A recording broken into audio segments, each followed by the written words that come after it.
De plus en plus de cas de virus du PCC apparaissent en Chine. Les principaux événements du Nouvel An à Pékin ont été annulés.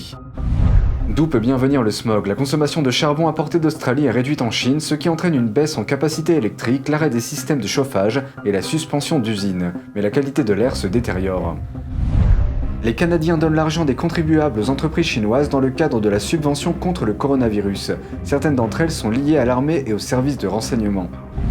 Et les États-Unis ont imposé des sanctions à un patron du crime chinois pour ses activités d'infiltration en Asie du Sud-Est. Il travaille avec le régime sur l'initiative Ceinture et Route de Pékin.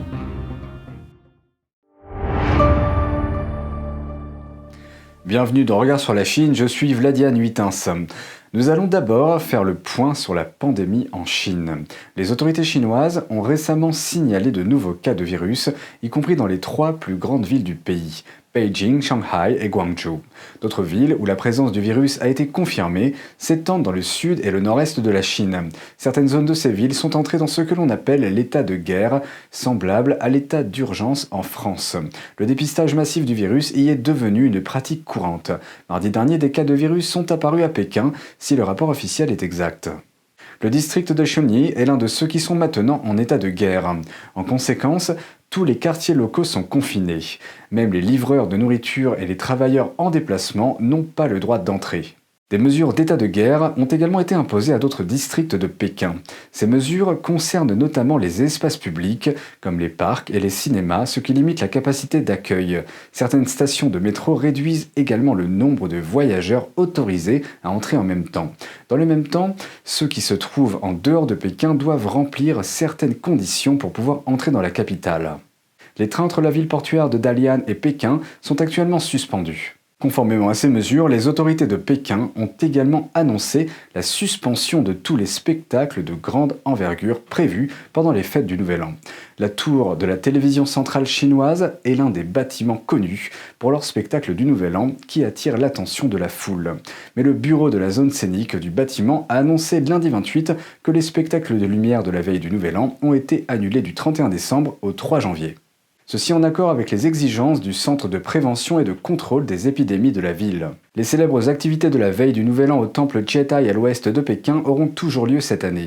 Mais seuls les moines qui résident au temple seront présents. Les touristes ne seront pas autorisés. Le parc d'attractions Happy Valley de Pékin a également suspendu ses spectacles nocturnes lundi dernier. Comme pour les visites de jour, les touristes doivent prendre rendez-vous à l'avance. Pendant leur séjour dans les parcs, ils doivent coopérer avec le personnel, faire prendre leur température et porter des masques. Ils doivent également prouver, grâce à une application de suivi pour smartphone, qu'ils ne se sont pas rendus dans des zones à risque moyen ou élevé d'infection au cours des 3 dernières semaines. D'autres événements, comme la foire aux livres de Pékin de 2021, ont été reportés. Elle était initialement prévue pour la mi-janvier, mais la nouvelle date n'a pas encore été annoncée. Nous allons maintenant aborder le problème du smog en Chine. Un épais smog a enveloppé des régions du centre, de l'est et du sud de la Chine. Un habitant de Wuhan a mis en ligne une vidéo de la vue du haut de son immeuble. Although we have sunshine today, the smog is so heavy.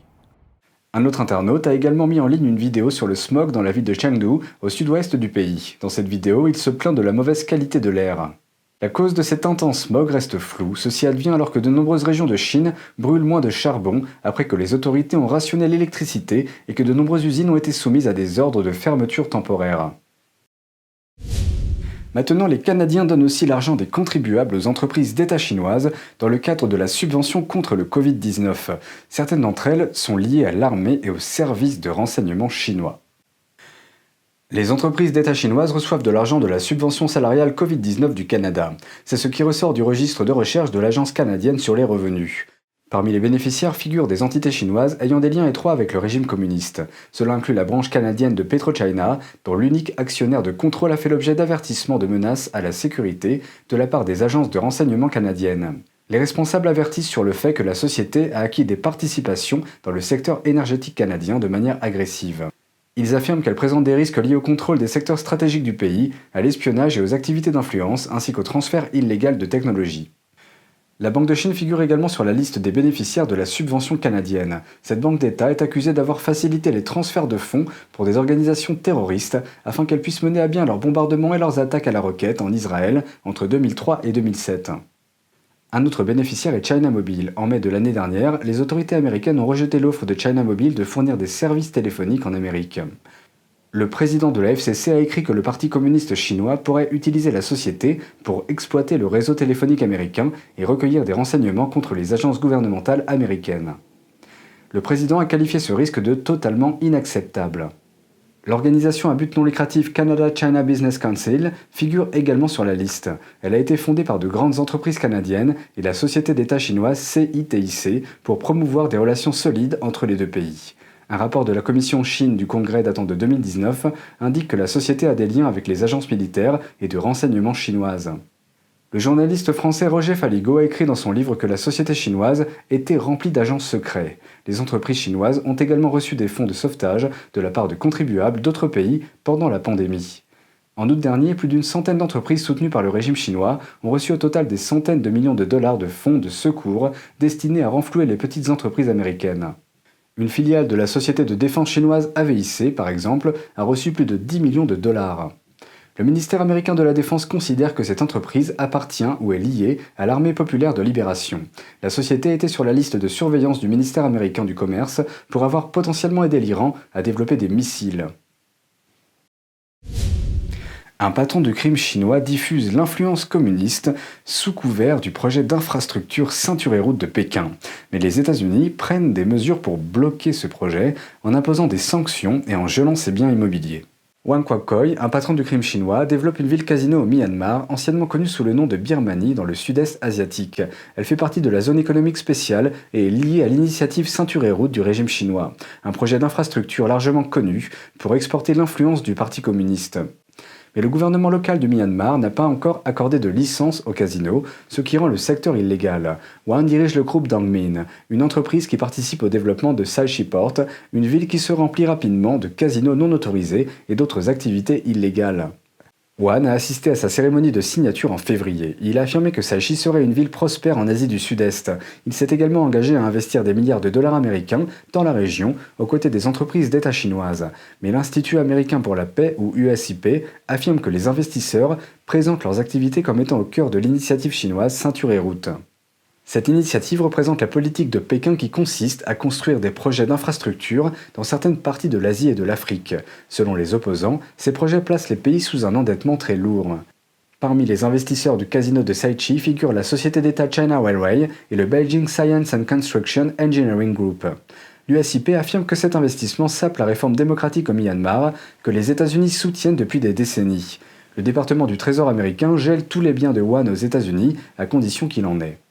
Ce n'est pas la première fois que ce patron du crime, âgé de 65 ans, est puni. Wang a été condamné à plus de 13 ans de prison pour blanchiment d'argent, association de malfaiteurs et tentative de meurtre à Macao en Chine. Macao est la ville natale de Wang. Le Trésor américain rapporte que Wang est un ancien dirigeant de la branche de Macao, d'un des plus grands groupes mafieux du monde, la triade 14K, qui se livre au trafic de drogue, aux jeux illégaux et à la traite des êtres humains. Outre Wang, d'autres Chinois liés au PCC propagent également l'influence communiste au Myanmar. Par exemple, Shell Long-Kai est une personne clé derrière un autre projet de casino, Yatta New City. Shell Long-Kai et les entreprises d'État chinoises s'associent à des groupes armés locaux pour obtenir l'accès à des terres sur près de 150 km². Gambling has not been officially legalized by the Myanmar government, but it's okay to gamble in places controlled by civilian armed forces. This gives the Chinese Communist Party an opportunity. How do we know the CCP is behind this? Chinese state-owned companies are involved in the construction of both Saichi Port and Yatta New City. Les sociétés d'État MCC International Incorporation et China Railway investissent dans le casino de Yatai. Un autre sponsor du casino de Yatai est la Fédération chinoise des entrepreneurs d'outre-mer. Cette fédération est un moyen pour le PCC de rester en contact avec les Chinois d'outre-mer. L'agence de presse de la Conférence consultative politique du peuple chinois soutient le casino de Yatai. Les médias publics ont diffusé une série d'interviews télévisées avec la direction du casino l'année dernière, faisant la promotion du projet dans le cadre de l'initiative Ceinture et Route. Pour éviter la censure de YouTube, vous pouvez vous rendre dès maintenant sur notre site internet et vous inscrire à la newsletter pour pouvoir recevoir toutes les informations et continuer à nous suivre sur la toile. Par ailleurs, vous pouvez également nous retrouver sur les plateformes Odyssey et Rumble. Les liens vers les autres plateformes de notre chaîne sont en bas de la description de la vidéo. C'est tout pour aujourd'hui, merci d'avoir suivi Regard sur la Chine. On se retrouve demain à 20h30 pour une nouvelle émission. Très bonne soirée et à bientôt.